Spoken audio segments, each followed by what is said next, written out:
Some stories stay with you forever. They creep into your thoughts at night, when the world is quiet and shadows seem to move on their own. They're the kind of stories that make you question what you saw, what you heard, and whether you were ever truly alone. Tonight, I'm sharing 4 chilling encounters that still haunt me to this day. These are not just tales. These are memories, burned into me, reminding me that the line between the living and the dead is much thinner than we want to believe. Story 1. The Woman in the Mirror. When I was about 16, I stayed at my cousin's house for the summer. It was one of those old countryside homes, dusty wooden floors, strange creaks at night, and walls that felt like they were holding secrets. The bathroom fascinated me the most. It had this giant mirror, taller than me, framed in a tarnished silver design. My cousin warned me not to linger in front of it too long, joking that the mirror had a mind of its own. I laughed it off. The first night, after brushing my teeth, I looked into the mirror. At first, it was just me staring back. But then, I saw movement. In the corner of the reflection, a figure stood. A woman. Pale skin, long dark hair draped across her face. She was standing behind me. I spun around, heart pounding, but the bathroom was empty. I laughed nervously, convincing myself it was just my imagination. But the next night, it happened again. Only this time, she was closer. Her face pressed almost against the glass, her features blurred, like she was trying to push through from the other side. My stomach dropped. I bolted from the bathroom and didn't sleep that night. Eventually, I told my cousin what I'd seen. Instead of laughing, she went quiet. Finally, she whispered that the previous owner of the house, a woman, had been found dead in that bathroom years ago. Some said she'd spent her last moments in front of that very mirror. From that night onward, I avoided mirrors in the dark. Even now, years later, I sometimes catch glimpses like her reflection never really left me. Story 2. The Whispering Room. During my college years, I rented a tiny, cheap room in an old building downtown.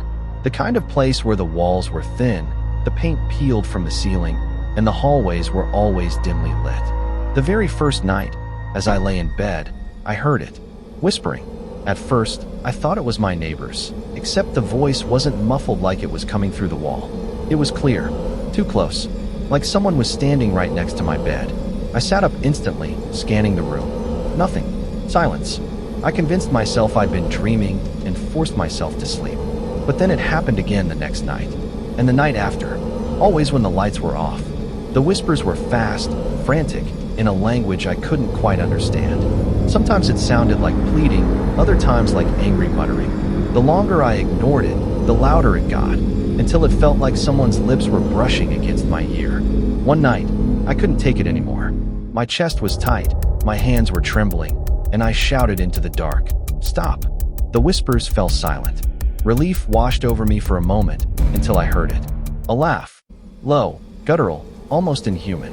It echoed around the room, vibrating through the walls. I didn't sleep the rest of the night. I moved out within a week.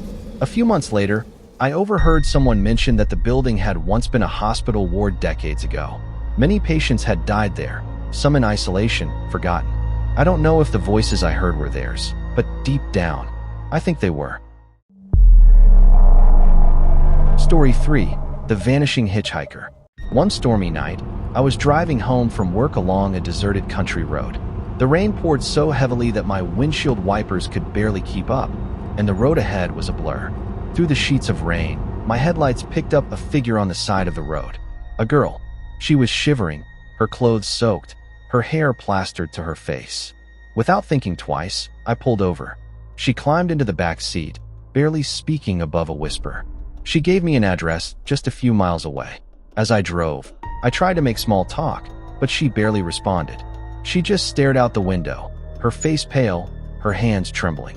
I kept glancing at her in the rearview mirror, and each time, her face seemed less solid, almost transparent. Finally, we reached the house. I turned to tell her we'd arrived, only to find the back seat empty. My chest tightened. I knew she hadn't opened the door. Shaken, I knocked on the door of the house. An elderly woman answered. I described the girl to her, and her expression went pale. She whispered that her daughter had died in a car crash on that very road 10 years ago. The worst part? When I got back into my car, The seat was still damp, as though someone had been sitting there. Story 4. The basement door. When I was a kid, I often stayed with my grandparents. Their house had a basement, but they never let me go near it. The door was always locked, and whenever I asked about it, they just told me it was unsafe. One night, while everyone was asleep, I was walking down the hallway when I heard it. Knocking. Faint at first, then louder. It was coming from the basement door. At first, I thought maybe a pipe was rattling, but then I realized the knocks were too deliberate. Rhythmic. Like someone trapped inside was knocking to be let out. My curiosity got the better of me. I pressed my ear against the door. That's when I heard it. A voice. Low, whispering, "Let me out, please." I froze in place, every hair on my body standing on end. I bolted into my grandparents' room and shook my grandfather awake. I told him what I'd heard. His face went pale. He grabbed my shoulders and said, "No matter what you hear, never, ever open that door." His tone was serious, almost panicked.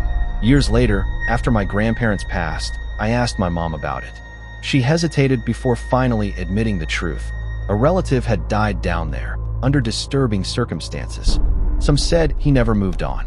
To this day, I wonder what would have happened if I had opened that door. These 4 encounters remind me of one thing. The dead don't always rest. Some linger in mirrors, some whisper through walls, some hitch rides on lonely roads, and some wait in the dark behind locked doors. So the next time you hear a whisper in your room, or see something flicker in your reflection, remember, some stories are more than just stories. They're warnings. Which of these haunted you the most?